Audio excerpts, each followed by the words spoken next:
So good day everyone, I am Ms. Mariel Norias and our assigned topic is all about identify the importance and relationship of microeconomics to a natural environment. So microeconomics is the study of individuals, households, and firms' behavior and decision-making and allocation of resources. It generally applies to markets of goods and services and deals with individual and economic issues. And also, microeconomics tries to explain how and why different goods are valued differently and how individuals make financial decisions and how individuals best read, coordinate, and cooperate with one another. So each objective is most ambitious. It attempts to describe, explain, and evaluate almost everything that is going on in the world as far as human behavior is concerned. So, microeconomics takes a multi-dimensional approach is providing a theory of rational individuals' decisions, a theory of conflict resolution and coordination, a theory of the evaluation of resource allocation, and a theory of public regulation. So the microeconomics as a theory of rational individual decisions. It is an essential feature of human life that each autonomous individual takes many decisions every day. Example is a family deciding on whether to buy a new car instead of traveling abroad in their vacations. And these decisions and all others have an important feature in common. The decision maker must choose between alternatives means that realizing one possibility implies that the other possibility cannot be chosen. The decision in favor of a new car, for example, implies that the vacations abroad cannot be recognized. So, of course, the fact that the decision in favor of a certain alternative uses up resources wouldn't be worth mentioning if resources were abundant. It is the scarcity of resources. And that add a painful touch to decision making. Realizing one alternative comes at the loss of not being able to realize the other alternative. Then the alternative forgone is interpreted to be the cost of the alternative chosen. In economics, it is called opportunity cost. And these resources can be of completely different kinds for different decisions. The resource that forces you to decide between buying the car and going away for vacation is money. And next is microeconomics as a theory of conflict resolution and coordination. Humans are social beings, and each individual competes with other individuals for scarce resources. On the other hand, no individual can cope without cooperating with other individuals. An example of artwork, one by David Dalga Venetia. So alternative mechanisms of conflict resolution would be the seniority principle, or sometimes it's as simple as that the alphabet. An alternative and possibility more serious interpretation would be the painting illustrate the internal creative struggle of the artist. So the example in this theory is there are environmental scientists who know most everything about the greenhouse effect but who do not know how to bake a bread, let alone how to drive a nail straight into a piece of wood. So this is no problem.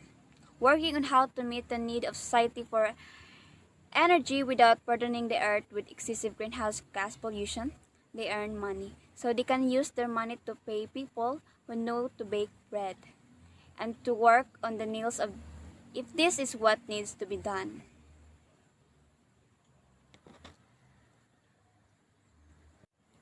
And third is microeconomics as a theory of evaluation of resource allocation. Under the first bullet point of this introduction into the objectives and methods of microeconomics, we presented some observation on how microeconomics stylizes individual decisions. Economic agents are taken to choose among alternatives, striving to achieve their goals as well as they can in light of the fact that their resources are limited. So we call this behavior rational in microeconomics. And last is microeconomics as a theory of public regulation. Uses the idea of social optimality to assess the result that are produced if society uses a certain allocation mechanism. If this mechanism produces result equilibria that were socially optimal, this would be a strong case in favor of the allocation mechanism under consideration leaving things as they are. So, this sounds awfully philosophical. Is it still economics? Yes, it is, as will become apparent when we apply this concept in the subsequent sections. So to give you a preliminary idea of how this might work, consider environmental problems. So So a doctoral degree in environmental economics is not needed in order to observe that an unregulated market mechanism will not be able to secure natural resources for this and future generations.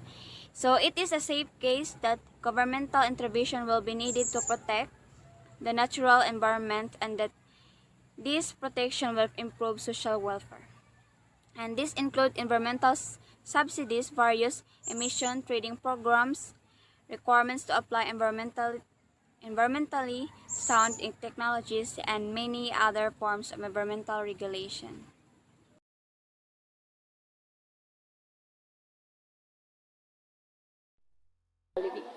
So today I'll be discussing my report about the consumer. So what is consumer? Consumer is an economic agent supplying such things as labor and capital in the market for productive factors, as well as demanding in the market for consumer goods, items such as refrigerators and haircuts. On the other hand, a consumer is considered a person or group of people or organizations that are final users of a product or services. The role of a consumer supplying labor. Each consumer must decide how to allocate his or her time budget alternative activities, all of which need time to be performed. Economically, the most crucial activities to be performed are work, leisure, and education. First, the most important benefit in work is money, as far as traditional microeconomic theory is concerned. Second, the most important benefit in work is fun. And third, the most important benefit in education is to improve chances and making more money in the future.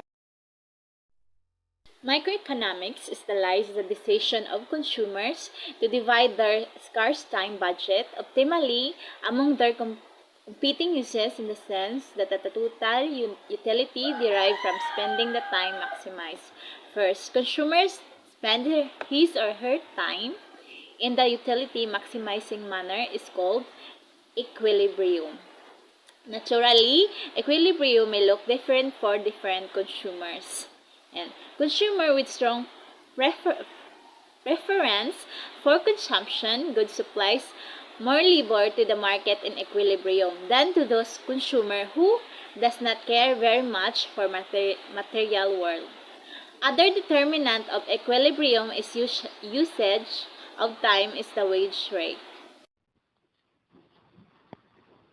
Having said that, the members of the calculus club may consider a consumer buying two goods, X and Y, with quantities small x and y. The utility he or she derives from consuming these goods is represented by a twice differentiable utility function, U equals U plus parentheses X and Y. According to an intuitive, even if somewhat old-fashioned, interpretation, this function quantifies the satisfaction the consumer derives from consuming the goods. According to a modern and somewhat basic interpretation, U is just an index function attributing the higher numbers to the independent variable. The more the consumer under consideration likes the bundle of goods, which is represented by the independent variables. So if a consumer prefers a certain bundle, plus parentheses X and Y to a bundle of X and Y, then U plus parentheses X and Y is less than U plus parentheses X and Y. Follows, the first partial derivative of this function for any of the two variables is assumed to be positive. The second derivative for any of the two variables is assumed to be negative. The second cross derivative may be positive, negative, or zero. The first partial derivative is called marginal utility. In economics, its economic interpretation is the utility generated by the consumption of a small additional amount of the product under consideration. Strictly speaking, after all, we are talking calculus here. The unit is indefinitely small. Assume that the amount of money the consumer spends for consumption is M, and the prices of the two goods are Px and Py. Then all the combination of X and Y the consumer might buy are given by the equation. Example, Px over X plus Py over Y is equals M. We call this equation the consumer's budget constraint from all the combination of the two goods for which the consumer is able to pay with his or her budget. He or she is assumed to choose the one providing the highest utility. This decision rule is formalized by maximizing the utility function under the budget constraint. U plus parentheses X and Y equals max. And P over X plus P Y over Y equals M. The tuple of consumption quantity solving this constraint optimization problem, let us call it X of and Y constitute equilibrium demand of the consumer under consideration. See figure 6.1. The individual demand curve. For any given price observable from the ordinate of the graph, the curve shows the quantity demanded by the consumer for which this demand curve holds at the abscissa. In the example, at a price of $0.50, the consumer purchases 120 units of the good X in equilibrium. In case of a price increase to $0.70, the quantity demanded drops to 100 units. Putting it in more general terms, you might say that at a price of P, the equilibrium quantity demanded by the consumer under consideration is X. If the price increases of P, equilibrium demanded quantity drops to X. The law of demand is respected in that P is less than P and X is greater than X holds. The demand curve is the graphical representation of the demand function X equals D plus parentheses P. The equation for the demand function is illustrated in figure 6.1 as X is equals 170 minus 100P. From the way we wrote this equation and the way we interpreted the demand curve, we note P is the independent variable and X as the dependent.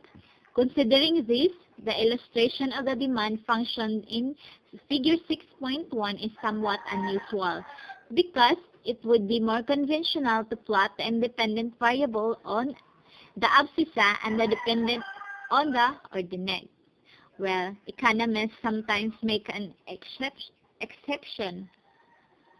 The exposition presented here is very traditional, and economists have gotten so used to it and they do not even realize anymore that it is unconventional. As long as the curve is monotonically decreasing, however, it doesn't really matter which way you position the independent and the dependent variable.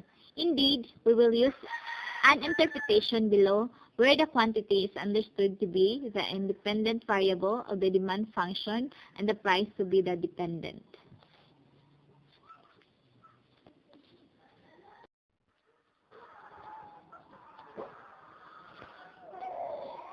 Figure 6.2, comparative static analysis of demand as income increases.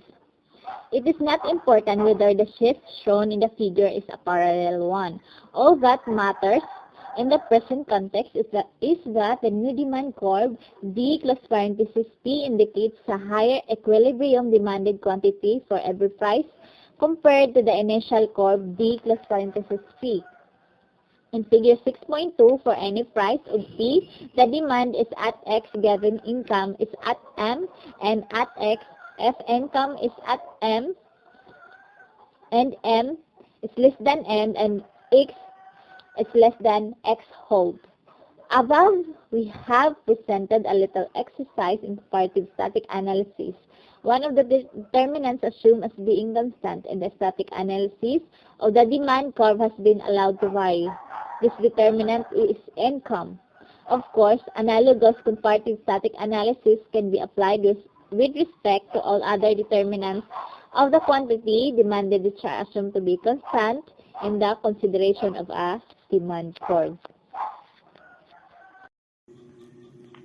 Good day everyone, this is Kimberlyn A. Maestrado, and for today's video, I'm going to tackle about the firm in microeconomics. What is a firm? A firm is a for-profit business organization such as a corporation, limited liability company, or partnership that provides professional services. Most firms have just one location. However, a business firm consists of one or more physical establishments in which all fall under the same ownership and use the same employer identification number. So the firm refers to the microeconomic approach devised in neoclassical economics that every firm, it operates in order to make profits. So companies ascertain the price and demand of the product in the market, and they make optimum allocation of resources for increasing their net profits. When used in a title, firm is typically associated with businesses that provide profession, law, and accounting services, but the term may be used for a wide variety of businesses, including finance, consulting, marketing, and graphic design firms, among others. So the theory of firm is a microeconomic concept that states that a firm exists and make decisions to make profits. Also, it influences decision making in a variety of areas, including resource allocation, production techniques, pricing adjustments, and the volume of production. And it also distinguishes between long-run motivations such as sustainability and short-run motivations such as profit maximization.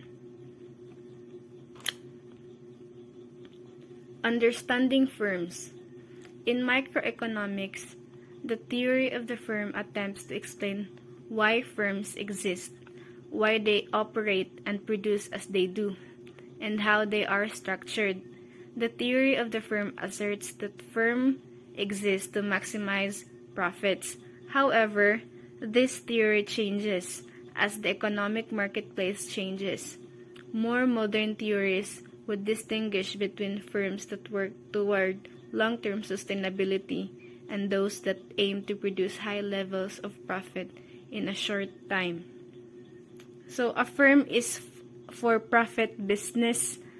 So when we say for-profit, it means established, maintained, or conducted for the purpose of making a profit for-profit businesses. So it usually formed as a partnership that provides professional services such as legal or accounting services. Types of firms. A firm's businesses activities are typically conducted under the firm's name, but the degree of legal protection for employees or owners depends on the type of ownership structure under which the firm was created. Some organization types, such as corporations, provide more legal protection than others. There exists the concept of the mature firm that has been firmly established. Firms can assume many different types based on their ownership structures. So there are different types of firms. So I have an example here. So first is a sole proprietorship or sole trader. So it is owned by one person who is liable for all costs and obligations and owns all assets. Although not common under the firm umbrella, there exist some sole proprietorship businesses that operate as firms. So when we say sole proprietorship or sole traders, it is a type of business with only one owner. So the owner has complete authority over every aspect of the business. So ang sole proprietorship is not a separate legal entity, but it is considered an extension of the owner. So examples of sole proprietorship include small businesses such as local grocery store or local clothes store. Next is a partnership. It is a business owned by two or more people. There is no limit to the number of partners that can have a stake in ownership. A partnership's owners each are liable for all business obligations, and together they own everything that belongs to the business. So, ang partnership, it is a business that has two or more owners who agree to share profits and are liable for any debts or losses. Next is corporation. The business's financials are separate from the owner's financials. Owners of a corporation are not liable for any costs, lawsuits, or other obligations of the business. A corporation may be owned by individuals or by a government. Though business entities, corporations can function similarly to individuals. For example, they may take out loans, enter into contract agreements, and pay taxes. A firm that is owned by multiple people is often called a company. So corporation, it is a legal entity that separate from its owners. So under the law, corporation possess many of the same rights and responsibilities as individuals. So they can enter contracts or loan and borrow money, hire employees, own assets, and also pay taxes. Last is a financial cooperative. It is similar to a corporation in that its owner have limited liability. So similar lang sila sa corporation, with the difference that its investors have a say in the company's operations. So, the firm plays a role in using inputs and producing goods and services. So, firms play a key role in deciding what to produce and how to produce. That will be all. Thank you. Mrs. Sala, and now I will discuss about the market. Market is a composition of system, institution, procedures, social relations, or infrastructure whereby partners engage in exchange. Market facilitate trade and enable the distribution and allocation of resources in the society. It emerged more or less spontaneously or may be constructed deliberately by human interaction in order to enable the exchange of rights of service and goods. Market in the most literal and immediate sense are places in which things are bought and sold. In the modern industrial system, however, the market is not a place. It has expanded to include the whole geographical area in which sellers compete with each other for customers. However, market do not coordinate one firm with one consumer, but many firms with many consumers. In mainstream economics, the concept of a market is any structure that allows buyers and sellers to exchange any type of goods, services, and information. The exchange of goods and service with or without money is a transaction. Market participants consist of all the buyers and sellers of a good who influence its price, which is a major topic of study of economics and has given rise to several theories and models concerning the basic market forces of supply and demand. A major topic of debate is how much a given market can be considered to be a free market that is free from government intervention. Microeconomics traditionally focuses on the study of market structure and the efficiency of market equilibrium. When the latter, if it exists, is not efficient, then economists said that the market failure has occurred. However, it is not always clear how the allocation of resources can be improved since there is always the possibility of government failure. What is market equilibrium and how to determine it? Market equilibrium is a situation where quantity demanded and quantity supplied are equal and there is no price or quantity to change. So there is a image here, the formula of market equilibrium. QDD is equal to QSS. QDD means quantity demanded and QSS is the quantity supplied. So here is the image of economic equilibrium, a state of perfect economic balance in which demand equals supply.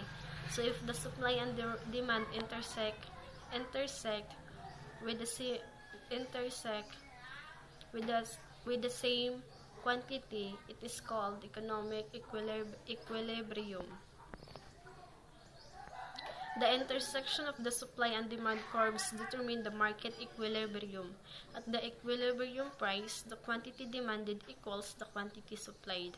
Together, demand and supply determine the price and the quantity that will be bought and sold in the market.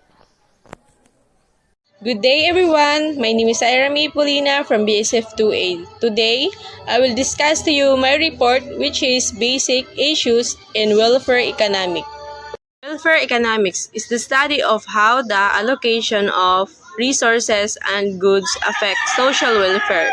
These relate directly to the study of economic efficiency and income distribution, as well as how these two factors affect the overall well-being of people in the economy. In practical terms, welfare economists seek to provide tools to guide public policy to achieve beneficial social and economic outcomes for all the society. Welfare economics also is a subjective study that depends heavily on choosing assumption regarding how welfare can be defined, measured, and compared for individuals and society as a whole. Next is understanding welfare economics. Welfare economics begin with the application of utility theory in microeconomics. Utility refers to the perceived value associated with a particular good or service. In mainstream microeconomic theory, individuals seek to maximize their utility through their actions and consumptions, choices, and the interactions of buyers and sellers through the laws of supply and demand in competitive markets yield consumer and producer surplus. Next is Pareto efficiency. This microeconomic analysis leads to the condition of Pareto efficiency as an ideal in welfare economics. When the economy is in a state of Pareto efficiency, social welfare is maximized in the sense that no resources can be reallocated to make one individual worse off. One goal of economic policy could be to try to move the economy toward a Pareto efficient state. Next is social welfare maximization.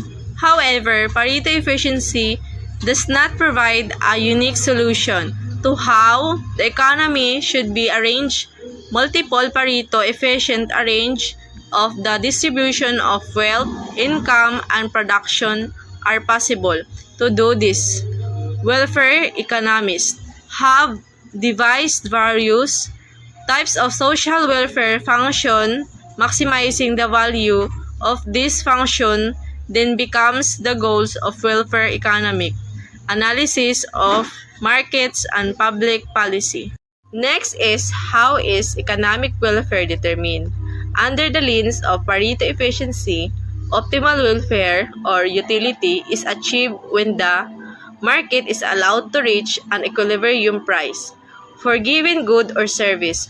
It's at this point that consumer and producer surpluses are maximized.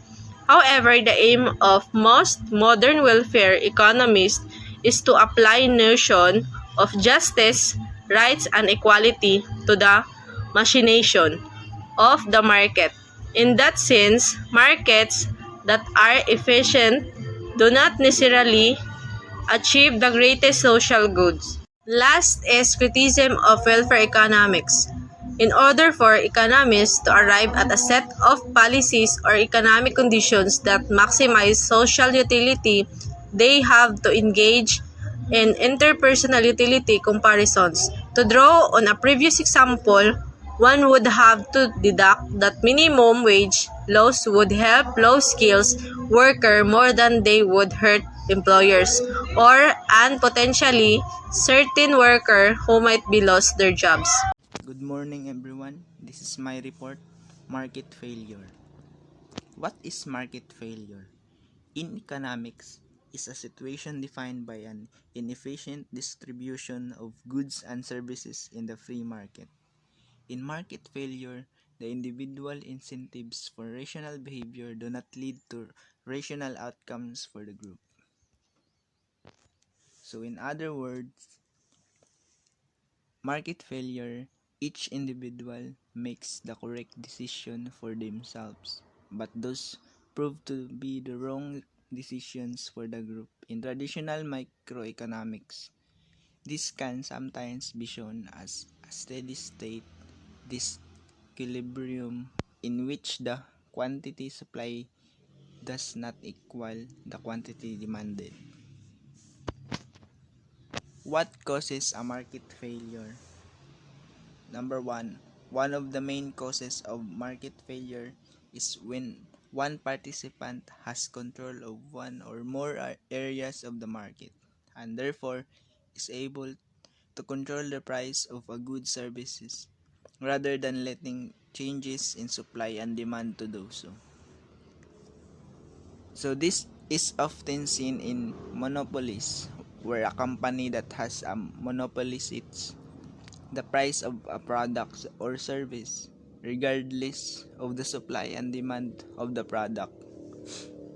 Public goods also leads to a market failure as the cost of a public good does not increase, which increase user of that public good.